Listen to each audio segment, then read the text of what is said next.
Good afternoon.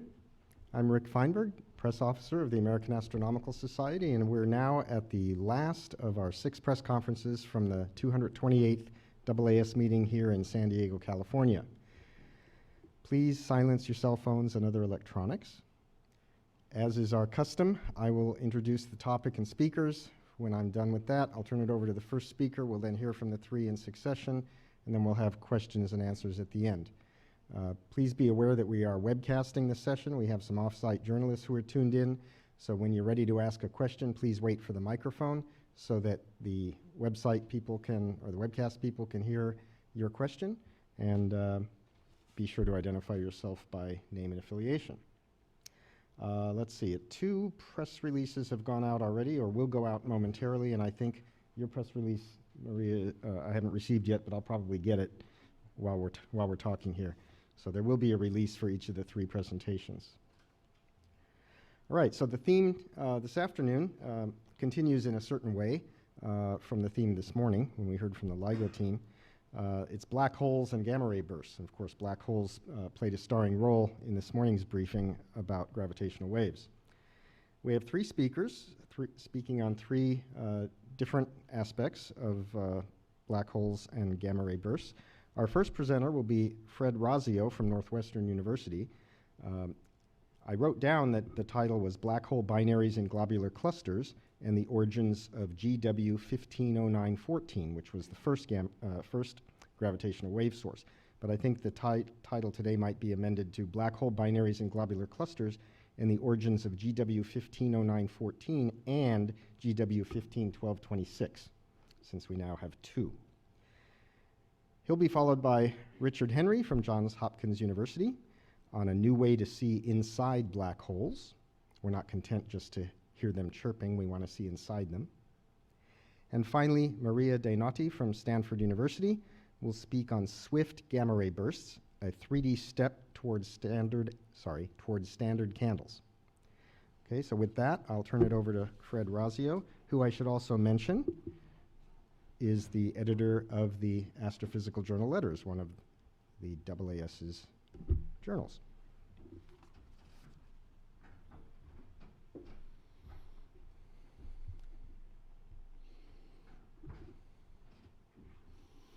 Very good. So my title indeed has changed, but fortunately it's not the one that Rick read. It's actually a much simpler one. So I'll tell you about one way of forming binary black holes, merging binary black holes through dynamics in dense star clusters.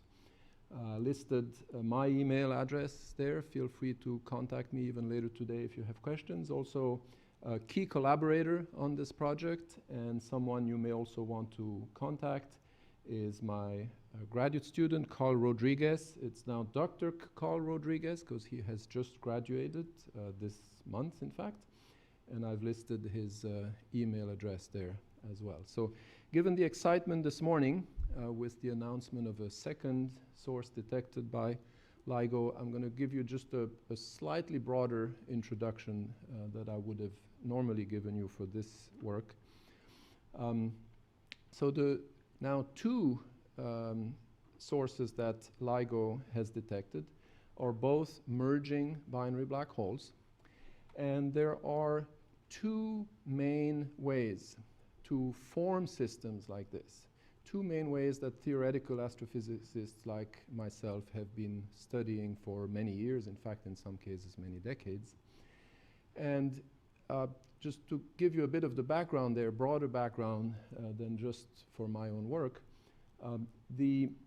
what I would call the traditional scenario for forming these systems is one that simply follows the evolution of 2 massive stars in a binary system. So in that case, you start from 2 stars that are already in a bound pair in a binary system to begin with. The 2 stars are massive enough. This means here something like at least 20 times the mass of the sun, all the way up really to maybe 100 times the mass of the sun. So these are 2 stars massive enough that each will end its life in some sort of gravitational collapse or supernova explosion and form a black hole.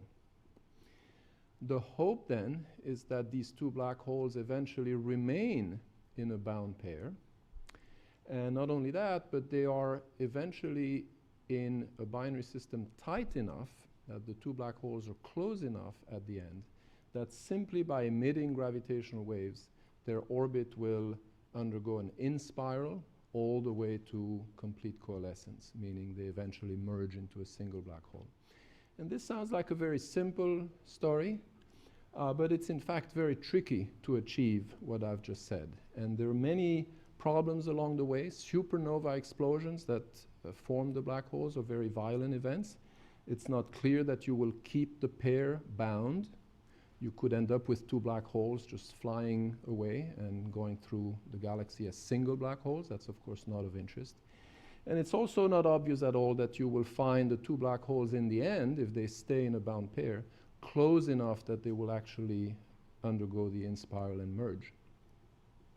So the other main type of scenario that I will be telling you about, this is what our work here is related to, is a dynamical formation scenario. And it is very different. All it assumes is that we have some black holes initially in the systems we're interested in. It doesn't matter to us at all how exactly these black holes have formed. We simply want them there. And they have to be in these particular kinds of stellar systems we call star clusters. Star clusters are ubiquitous. You've all seen them in all kinds of pretty images from astronomers, like this one of a very famous globular cluster in the Milky Way galaxy, M80. These star clusters come in all kinds of sizes, from perhaps a few thousands of stars all the way to many millions of stars. But the thing that's important to us here, and really the key to the whole story, is that they're extremely dense systems. These are systems that pack stars very, very tightly, large numbers of stars packed into very small volumes. So to give you an idea of the numbers, at the center of a system like the one you're seeing here, the density of star might easily be millions of times or tens of millions of times higher than the density of stars in the neighborhood of the sun in our galaxy. The sun is in a very quiet place, very lonely. Nothing will ever come close to the sun, which is probably why we're here, to talk about it. In these systems, in contrast, stars interact dynamically all the time. So all we care about here is that black holes form in systems like these, and they certainly do. If you have a star cluster like perhaps this one containing, say, 1 million stars, typically these stars will eventually have formed perhaps 1,000 or a couple of thousand of black holes. This is really inevitable from the evolution of the most massive of the stars that were in the system initially. And then these black holes do something very interesting, and the physics there is simple enough that you can all understand it. Initially they form and they're kind of scattered all over the system, but eventually they will undergo a sort of gravitational settling process. And the physics there is really very simple, and you're all familiar with it. If you have, say, dust in this room, the dust particles that might be floating around, in fact I can see them in reflection from the projectors, are fairly big particles. They're big compared to the air molecules that are most of what you have around in the room. And so if you wait long enough, these dust particles are going to settle down, and they're going to settle down by basically lying on the floor eventually. So they go slowly because of the friction against the air molecules. They go where gravity is pulling them, which in this room is down towards the floor. Very much the same thing happens in these star clusters. The black holes are like the dust particles. They are the big things flying around. All the other stars are the little things. They are like the air molecules. They're much less massive than the black holes. And so there's a sort of friction, similar process, that will make the black holes settle down, go where gravity is taking them, which in these systems is the center of the system. That's the bottom of the gravitational potential well, to use more of a physicist language. That's the equivalent of the floor in this room. So very naturally, not only these systems form black holes, but they Take all the black holes and put them right at the center where the density is highest and therefore where the dynamical interactions are most frequent and most violent. This is what my graduate student Carl Rodriguez has called the black hole mosh pit.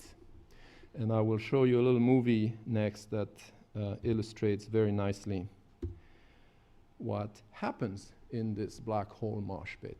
So this is it's obviously a very artistic rendition of the central part of one of these dense star clusters. It's artistic, but the way it's been computed is scientifically accurate. So there's about 500 ordinary stars here. You see them flying around as the bright particles. And then there's about 50 black holes.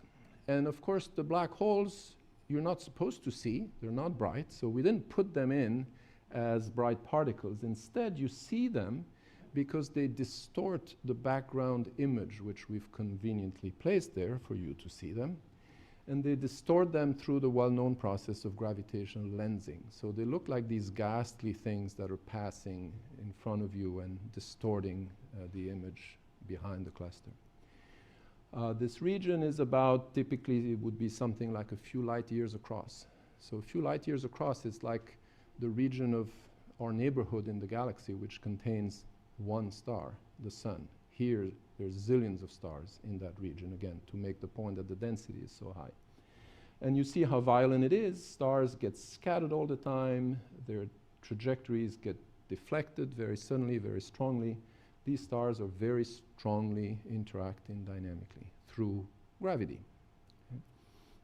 Eventually, we're going to zoom in. This is where the movie ends, on just one particular pair of black holes. This is a black hole binary, just the kind of system that will eventually become a LIGO source when these two black holes merge. To be just a little more detailed, this is from our paper presented here, but it also came out in the Astrophysical Journal Letters just a few days ago. This figure on the right, which looks like a cartoon, it's an actual figure from our paper. It's figure 1 in the paper. I was very happy to see that Gabby Gonzalez also showed it in one of her slides this morning. This is a cartoon, but it shows you accurately the succession of dynamical interactions that two particular black holes, and we picked black holes right there at the top, you see their masses, about 30 times the mass of the sun. So these are the kinds of black holes that ended up in the merging binary that LIGO detected in September. And this is a history of all the dynamical interactions that these black holes have undergone in our computer simulations of this particular star cluster. And obviously, I'm not going to get into any of the details here, but each little image there along the way is a color coding of a particular kind of interaction that we follow. The physics here, this all seems very complicated, but the physics, and it is complicated because there's a long series of complicated interactions, but the physics is actually very simple and very well understood. This is, in my mind, one of the great advantages of this scenario, is that there are really no uncertainties along the way. We know exactly what to calculate. It's hard to calculate, and so these are computationally very intense projects, but the physics is basically the kind of physics we teach in introductory courses to first-year college students. It's basically Newtonian gravity. The black holes, for this part of the story, never come close enough together or go around fast enough that Einstein's relativity actually plays a significant role. So this is Newtonian gravity and basically calculating the trajectories of all the black holes as they go through these complicated dynamical processes. So we know exactly how to do this, and we know we get the right answer at the end. The right answer in this particular case is that these two black holes end up, at the end of their long story, in precisely the kind of binary system that is then ejected from the cluster. This is the end of the story. Once the binary is kicked out of the cluster, it never comes back to interact again. It's now flying through the galaxy. And eventually, through gravitational wave emission, the two black holes merge. Okay. I will end with just one movie again, showing you one of these steps along the way to just illustrate a bit more what these dynamical interactions actually look like. So in this movie, you have one black hole coming from the left is single. It's supposed to look blue on the left. And then you have two black holes coming in from the right side of the screen. And those are in a pair, in a binary. Okay? And they will have what we call a three-body interaction. This is just one of the many, many interactions that these black holes will have in the mosh pit. Let me play it. So there they come, and they kick each other, and occasionally one goes out but comes back, and they do this chaotic dynamics for quite a long time. In fact, this is a particularly short one to make the movie reasonably short, but these can go on really for a long, long time. Eventually, this will be resolved, and the calculation ends when a single black hole is spit out and leaves from the top of the screen, and a bound pair comes out from the bottom of the screen. And you notice two things that are crucial to the story. One is that the pair that comes out at the end is not the same pair that came in. This is what we call an exchange interaction, partner swapping if you want. So the black hole that was blue and single initially got into the binary system that we formed at the end. And typically, this is simple physics again, the black hole that gets kicked out as a single is the lightest of the ones that participated. So naturally, these processes pick out the most massive black holes available and put them in binaries. This is very important. So you end up naturally with fairly massive black holes in these merging binary systems, just like the one that LIGO detected in September. That was the big surprise, how massive they were. The other thing that you noticed if you paid a lot of attention is that the binary that came in from the right was a little wider than the binary that ends up coming out the bottom at the end. And this is again typical through these kinds of interactions. Pairs of black holes that get into this dynamics tend to get tighter. And that's important also because you want the pair at the end, by the time it gets kicked out of the cluster and never gets a chance to interact again, you want that pair to be close enough, tight enough, that the two black holes will merge to become a LIGO source. This again happens very naturally here through this sort of process.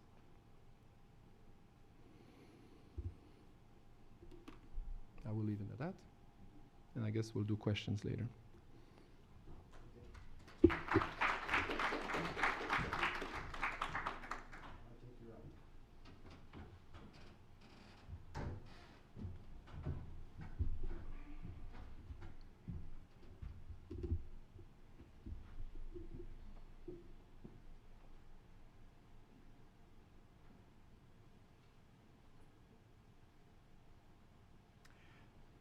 Thank you very much, Rick.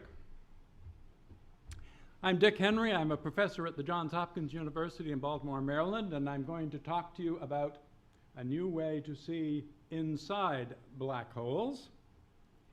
I wasn't supposed to be here at all, actually. Co-author Keelan Wilkham was supposed to be here talking, but she had to leave early. And I have only one slide, and I'm going to pull the slide up right now so you can look at it while I talk.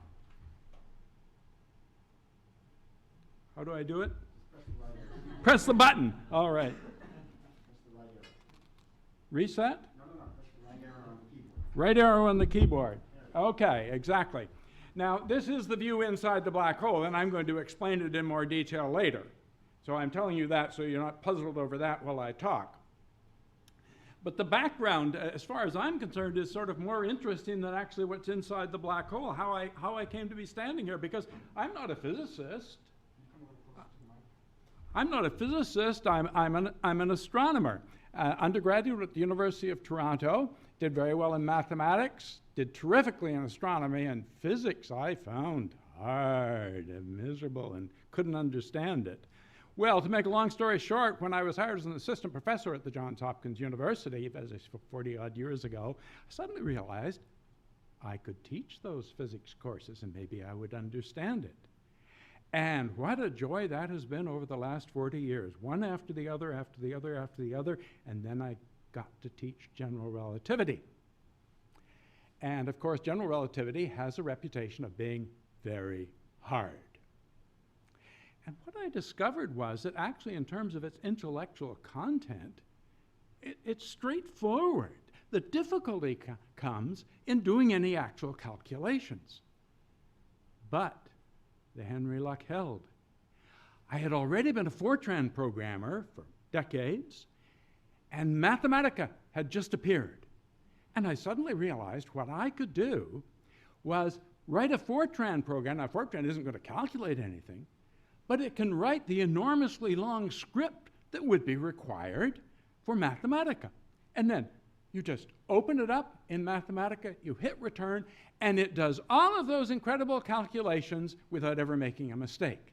Well, that was wonderful for me, and so naturally what I wanted to do was to reproduce what I found in the book.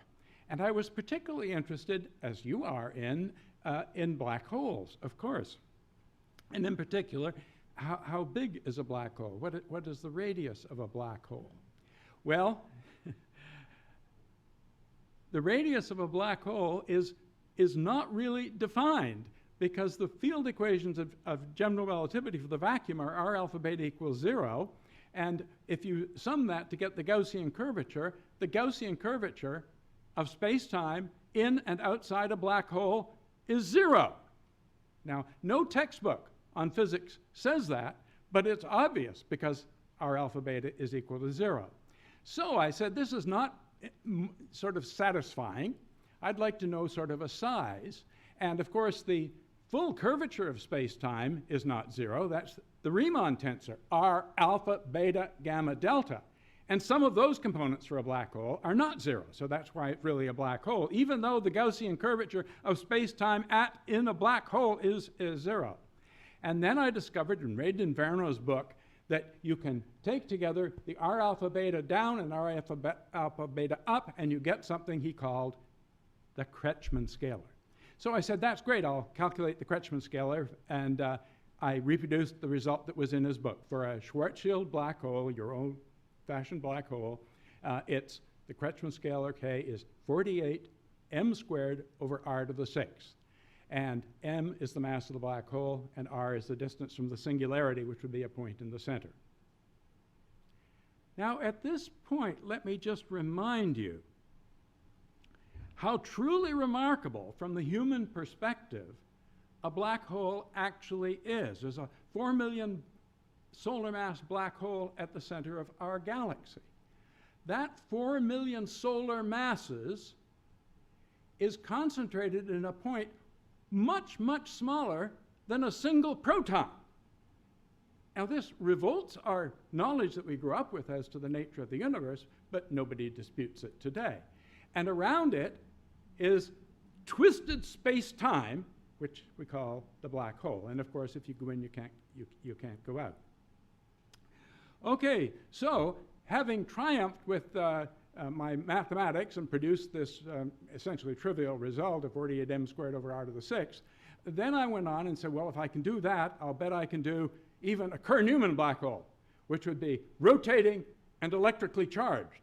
And so I wrote it all down. It was easy to do, and ran it, and this was quite a few years ago, and 48 hours later, it spat out a rather nice, reasonably compact formula for the Kretschmann scalar for a Kerr-Newman black hole, and that's what the illustration is showing you, okay? So there I was very pleased with that, but of course I wanted to know if I had the right answer or not. And a colleague of mine from Montana, sad to say the late Bill Hiscock, was a general relativist. And so I met him at a meeting and I said, Bill, I want to check what's the Kretschmann scalar for a Kerr-Newman black hole. And one of the great moments in my life, he said, Dick, I've never seen the Kretschmann scalar for a Kerr-Newman black hole, and I published it in the Astrophysical Journal, and if you go to Wikipedia, you will find my name. Oh, okay. Happiness of an astronomer. All right. So anyway, I did publish it in the Astrophysical Journal, and there are additional scalars. There's 3 additional ones that apply to a black hole. I calculated them, but never succeeded in getting them published. And then just a couple of years ago, I made the acquaintance of Keelan and my other colleague, James Overdoon, and they said, Dick, this is important and nobody knows about it. We've got to do something about this, and hence this talk today, okay? And so here we are in the interior of a black hole. Well, you look at that and say it's pretty and it's dramatic, but so what? Who cares? Well, that's a very interesting question. You can also say, we went all the way out to Pluto and we found Pluto in those pictures, but who cares? Why do we do astronomy and astrophysics at all? Well, we can easily relate to what we saw with the probe going New Horizons, going out to Pluto, because it's sort of similar to Earth, you know, different, but we can relate to it. The difficulty in relating to something like this is it is totally different from anything that we've ever encountered before. But it isn't that it isn't interesting, well, at least to me, and I'm sure to you. Here we are seeing what there is, contorted space-time inside a black hole. Now, is it important? Well, we're not at all sure that it is particularly important. On the other hand,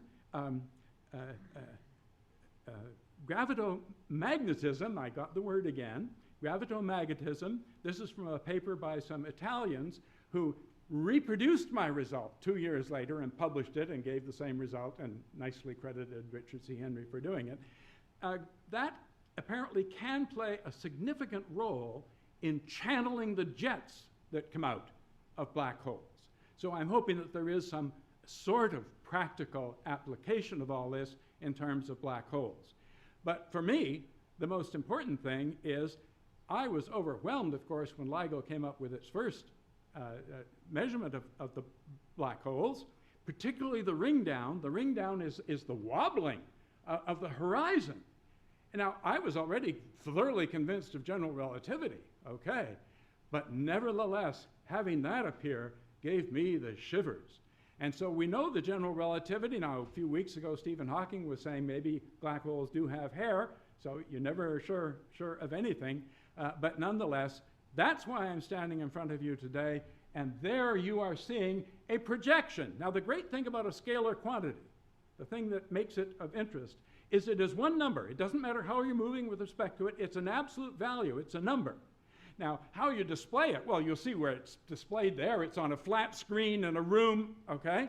And so you can display it in many different ways. And this is the way that James Overdoon, who produced this diagram, thought was the best to bring it out. And what's labeled there is the distance r. The distance r is the distance from the black hole ring. Since it's a rotating black hole, instead of it being a single point much smaller than much smaller than a proton, it is a ring where the thickness of the ring is much smaller than the radius of a proton. And so there are the various values of r, and there you are seeing into a real other world, and it's another world that if you go there, you won't come back.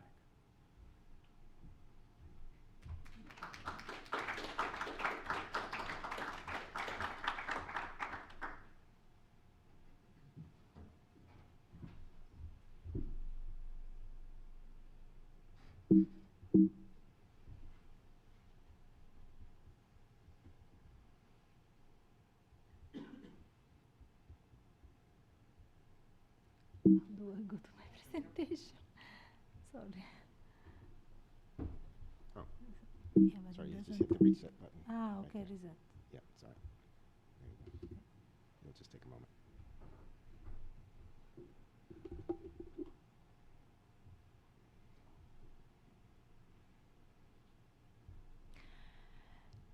So today I'm going to speak about the way we found out about common properties of swift gamma ray burst that led gamma ray burst to possibly be standard candle and possibly be used as cosmological tools.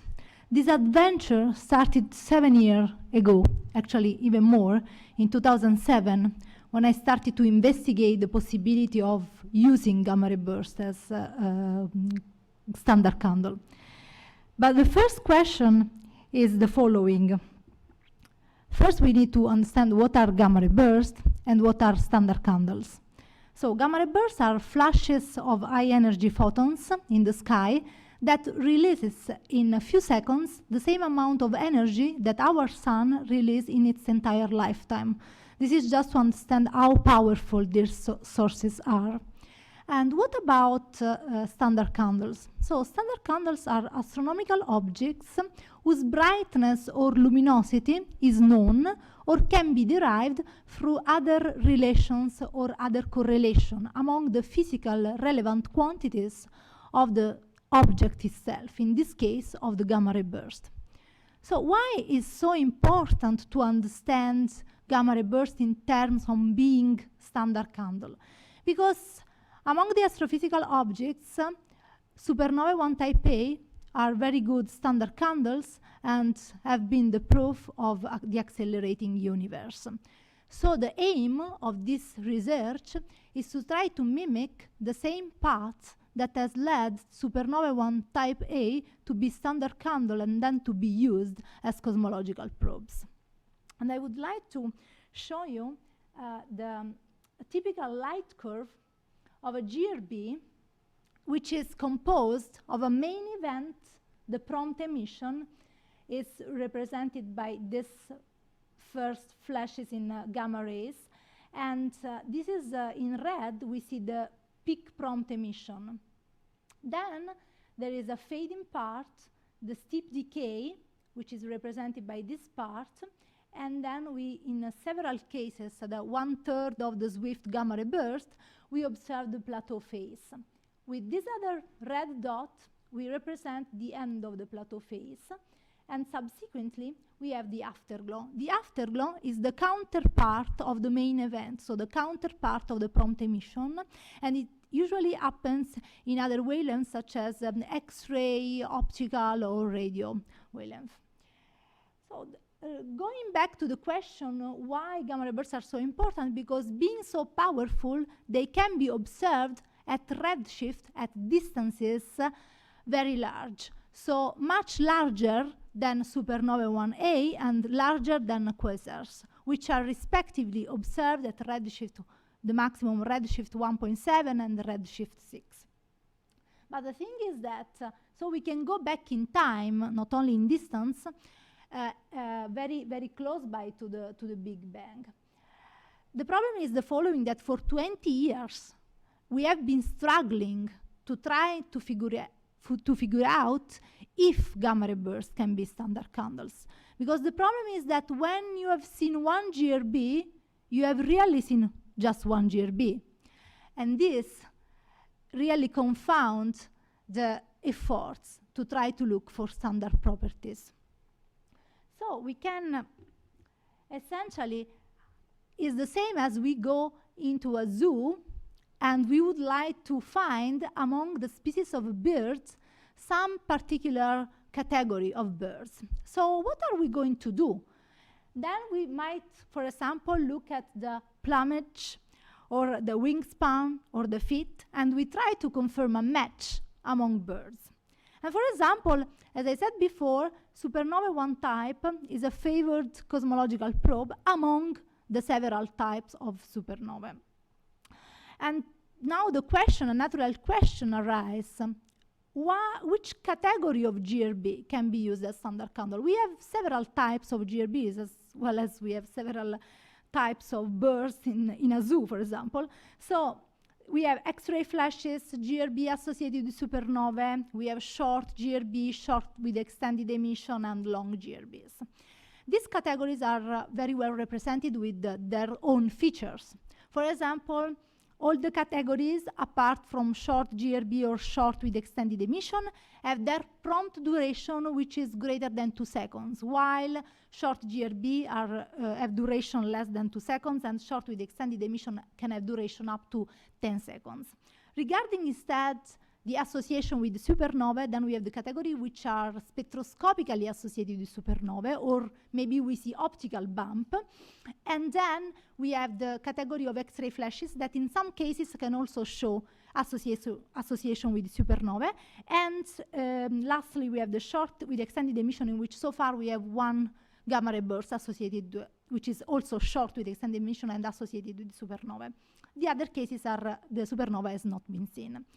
Even though we can be, and regarding instead the ratio between the X-ray fluence and the gamma ray fluence, we see that all categories apart the X-ray flashes have this ratio that is greater than 1. The rest is less than 1. So all these categories or these features, however, does not allow to use them as standard candle. So we need to do more efforts in terms of relationship among the properties. And in 2008, this adventure started with the first publication in Monthly Notice Letter.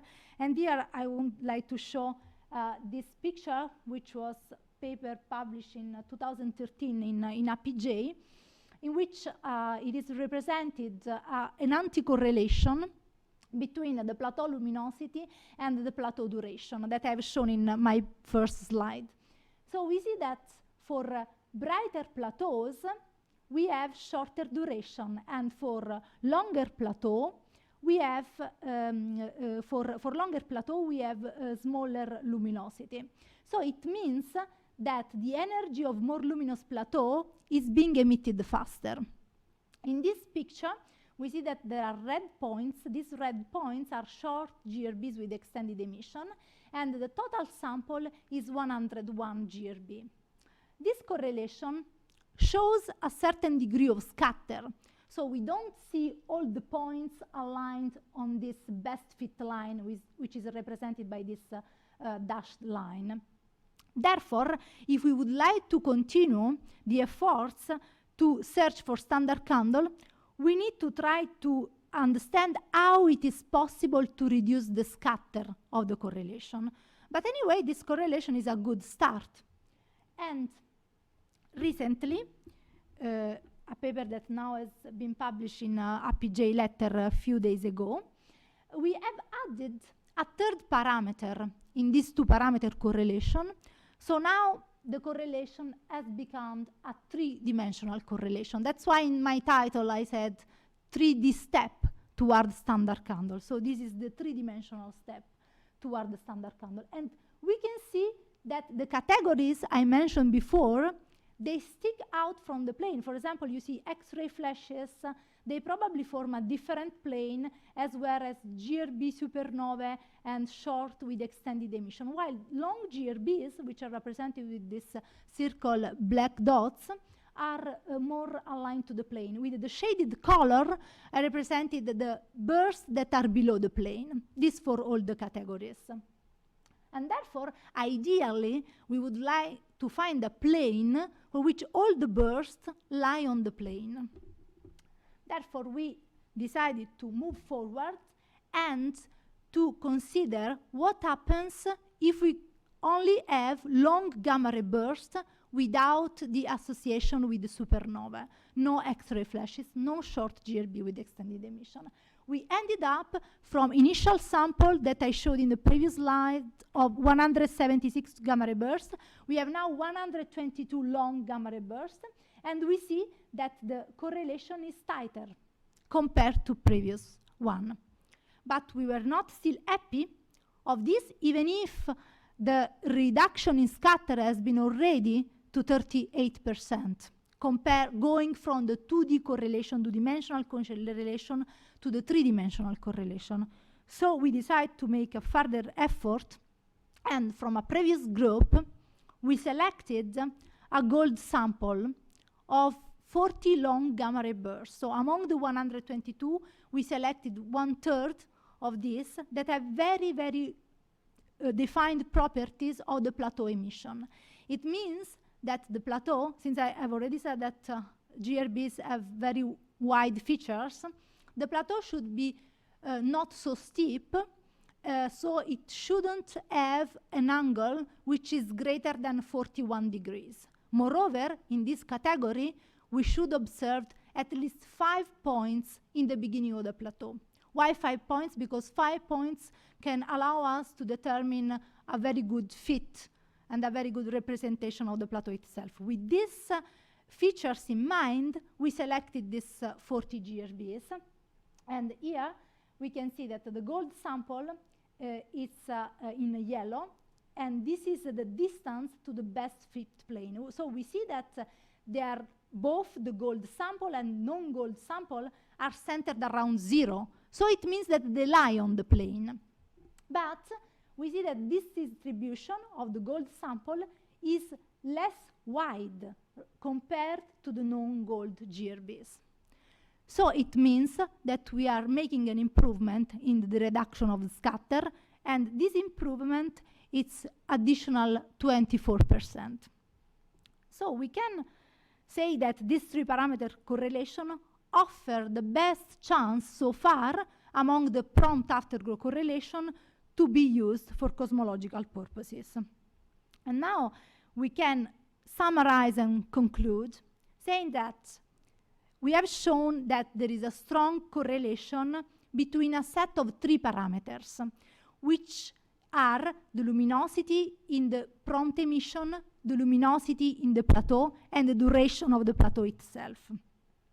This correlation has been determined in a relatively homogeneous sample, so taking only certain categories, certain species of bird, let's say, and therefore this 3-dimensional correlation has a reduced scatter around 54% compared to the distribution of the long GRBs in the 2-dimensional correlation. So going from the 2-dimensional correlation to the 3-dimensional correlation, we have a reduction of the scatter of 38%. Then going from the 3-dimensional correlation of the total long sample to the 3-dimensional correlation to the smaller sample of this gold sample, we have a further reduction of 24%.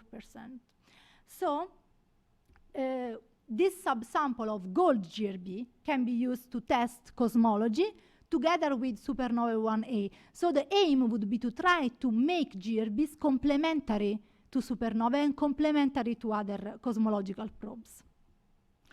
Another key feature of this research is the implementation and the help that this correlation can give to theoretical models. If we would like to understand more about the emission process of GRBs, we really need to match theoretical model with observations. And we know that from this correlation, the prompt brightness of the peak is correlated with the energy of the plateau of the GRB. Why? Because the plateau of the energy of the plateau of the GRB is simply an approximation of the previous 2-dimensional correlation. Luminosity time are inversely proportional, so it means that correlation, it means that the energy reservoir of the plateau is constant. Therefore, this energy of the plateau is correlated with the prompt emission properties. And more theoretical models, through understanding these features, more theoretical models can be tested. And finally, if we would like to make further progress, we really need to use more data from SWIFT, from the SWIFT satellite that was launched in 2004 and is still ongoing mission, to acquire larger data sample that have clear plateaus in order to further reduce the scatter and to possibly have complementarity with the supernova and other probes. Thank you for your attention.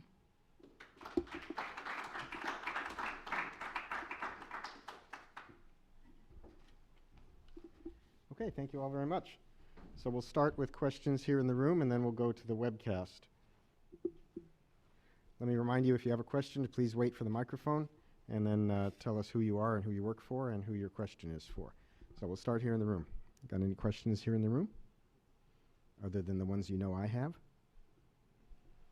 No? We have any on the webcast? None yet? Okay. Nobody's paying attention. Well, I'm paying attention. I got questions for everybody. All right, I'm going to start with Fred. So I think, well, you said that, that your model begins with the assumption that there are lots of black holes in these dense clusters, and we have good reason to expect them to be there. what evidence do we actually have that they are there? You know?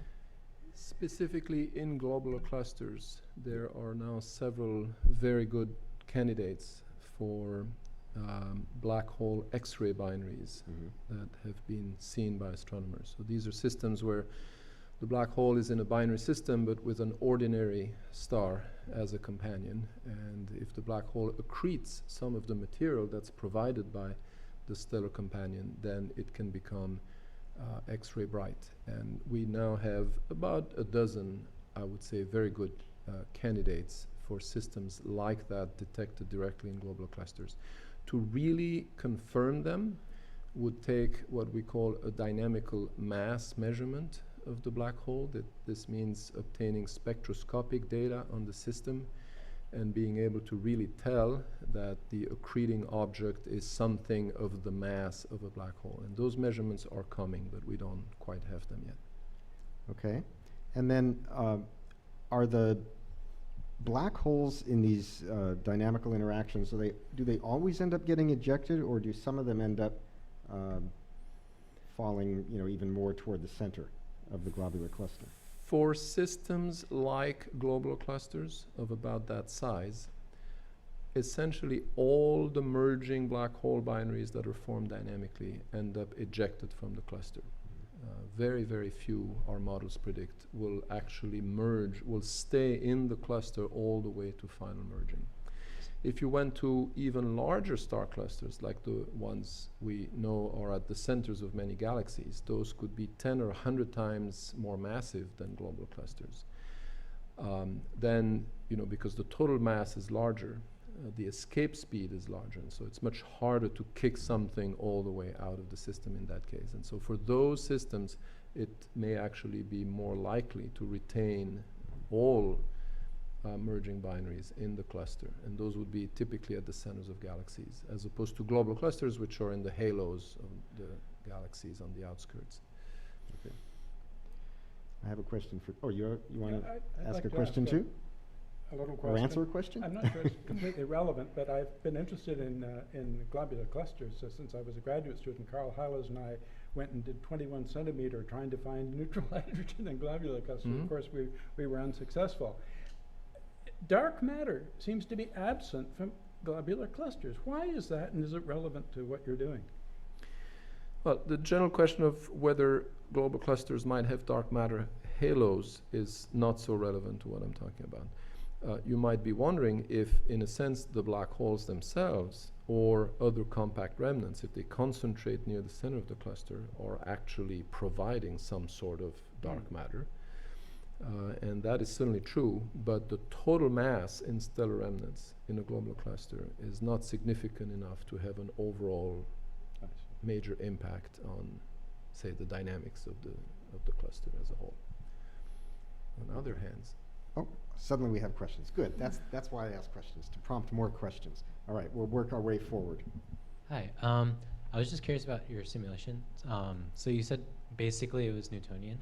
So is it fully Newtonian simulation, and are the stars also evolved? Does it have any other? so these are very sophisticated simulations that really trace individually all the stars in the system. So this could be 1 million stars. We follow their stellar evolution as stars. We follow the evolution of binary stars, which can be quite complicated. We follow the formation of compact objects like black holes, and we follow all the dynamics that I've been talking about. For the black holes, the dynamics really is almost entirely Newtonian. We don't need to worry about even post-Newtonian effects, small corrections to Newtonian dynamics because of relativity, except for knowing when a pair of black holes is sufficiently close that gravitational radiation becomes dominant. But by that time, almost always, the binary black hole has already been ejected from the system. And so we care, of course, we want to be able to tell that that particular binary system will merge on a time scale sufficiently short that it can be a LIGO source, meaning it's not going to take 100 Hubble times to merge. But that's basically all we care about. So these are very much Newtonian systems. Now, if you, again, went to much larger systems, like you might find in the centers of galaxies, then small relativistic corrections to the dynamics, post-Newtonian effects, can become significant. Okay. Hi, I'm Nola Red. I'm freelance. So what do these models tell us in terms of looking for any sort of radio source follow-up for the gravitational waves? Should we be looking towards gravitational clusters, outside gravitational clusters? I mean, accreting black holes can be radio sources. In fact, when I said we have good candidates for black hole X-ray binaries, this is through combination of radio and X-ray observations of these systems. The radio observations, really the thing that led to tremendous progress recently on identifying these sources is the latest upgrade of the VLA, the Very Large Array. So these are radio astronomy observations of those sources. If you had somewhat more massive black holes, what we call intermediate mass black holes, say many hundreds to thousands of solar masses, if those sit at the center of the cluster, then you have a situation that's a little bit like a miniature center of a galaxy with a massive black hole at the center, something that can look like a mini AGN, and that would also have very characteristic radio emission. So there are ways that radio astronomy observations can certainly provide useful constraints on black holes and star clusters. I'm sorry, was there another part to your question that I forgot? You said radio and? anywhere in the electromagnetic spectrum.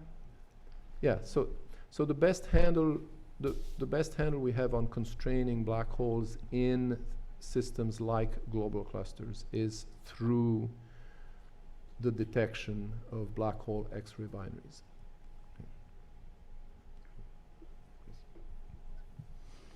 Hi, Chris Crockett, Science News. Questions for Fred as well. Once observatories like LIGO have got a number of detections, are there observational tests that can be made to determine whether they are forming as isolated binaries or in the cluster, in these clusters, either through their mass distributions or just sheer event rates? Yes, of course, and that's the future. On a time scale of probably just a few years, we expect to have many, many more of these detections. In fact, all models now predict that it could easily be hundreds of them within a few years.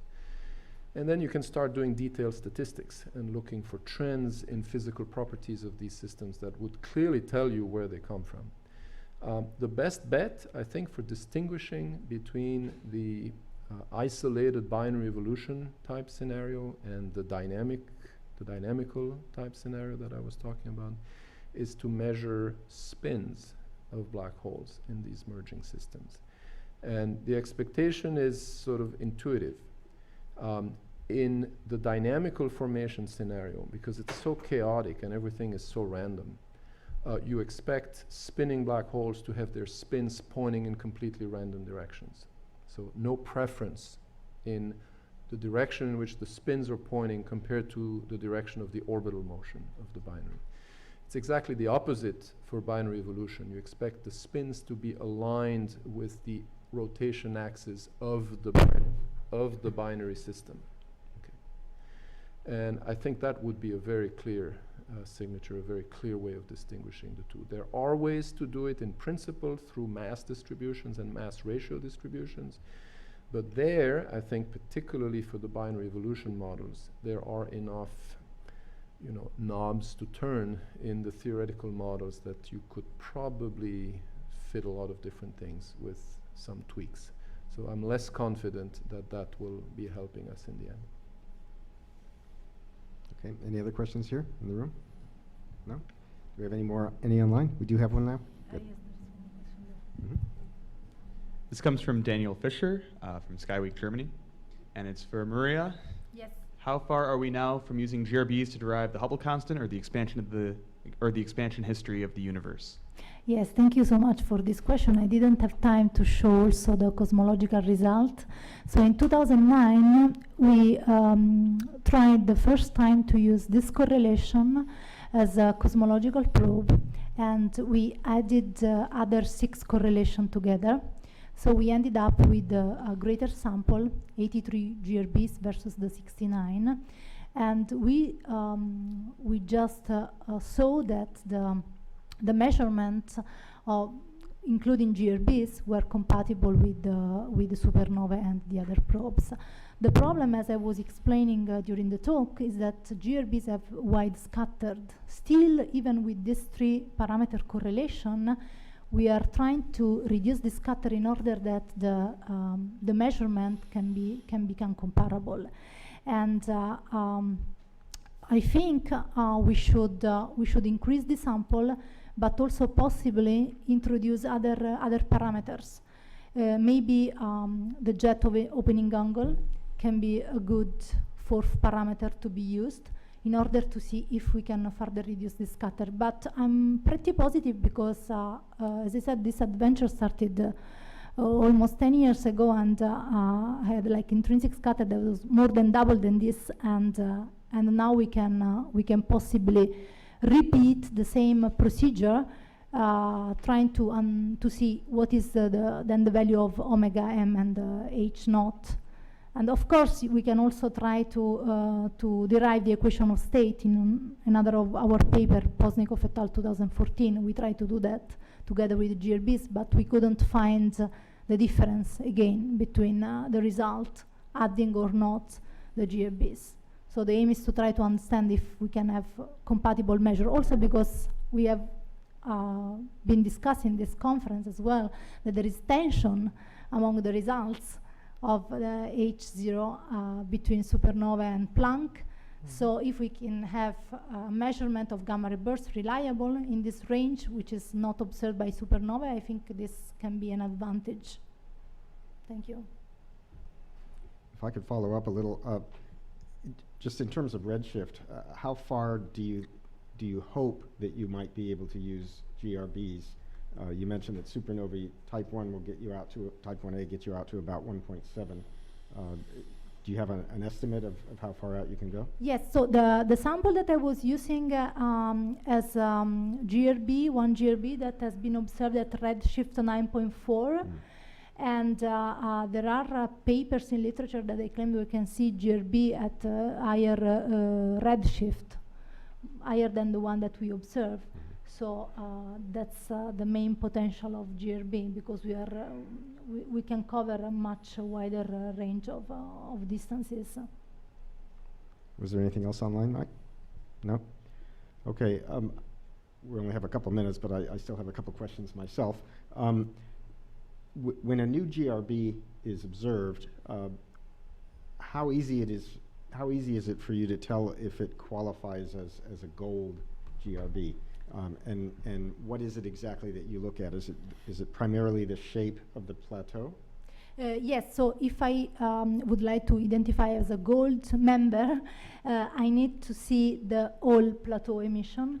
So as we saw from this other picture, it can be short, or it can be also long, up to 10 to the power 5 or 10 to the power 6 seconds. And now we have even ultra-long GRBs, so it's interesting and challenging to see if, for example, ultra-long GRBs also have some features of plateau.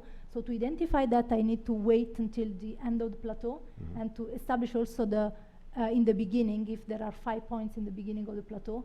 This criteria may be adjusted in future, so I can find more effective criteria, but so far this is the main thing. So I need to just wait the GRBs to explode if it is observed with redshift, otherwise I cannot. Right, it has to have a counterpart. Yes, it Yeah. has to be Okay. redshift. And then finally, for Dick Henry, can you explain just a little bit better what the surfaces were that we were seeing in that diagram? You know, it was surfaces of different shapes. What they were Yeah. were supposed to represent the actual value of the Kretschmann scalar. And you know, Rick, I'm sitting here and listening to this and thinking about what I was talking about, and I'm already thinking of talking to James and saying the following, and I don't know the answer to this question. The Kretschmann scalar has a non-zero value in this room. Can we devise an experiment that actually tests and measures the value of that scalar quantity? And maybe someone else in the room, maybe you know the answer to that. I don't know the answer to that, so I'm going to be on his case. Okay. All right. Good. Well, let us know what he says. Yeah. All right. Great. Any other questions here? No. All right. We'll wrap it up. Well, we've come to the end of 3 days of all kinds of exciting science presented in these briefings. I just want to pull up one more slide. I want to thank our speakers again. Thank all of you for your rapt attention and for all the stories that you have been and will be writing based on these press conferences. And I want to also say that we've already scheduled another press conference, but it's not here. It is on Monday morning, January 4th, 2017 in Grapevine, Texas. I hope to see you all there. All right, thank you very much.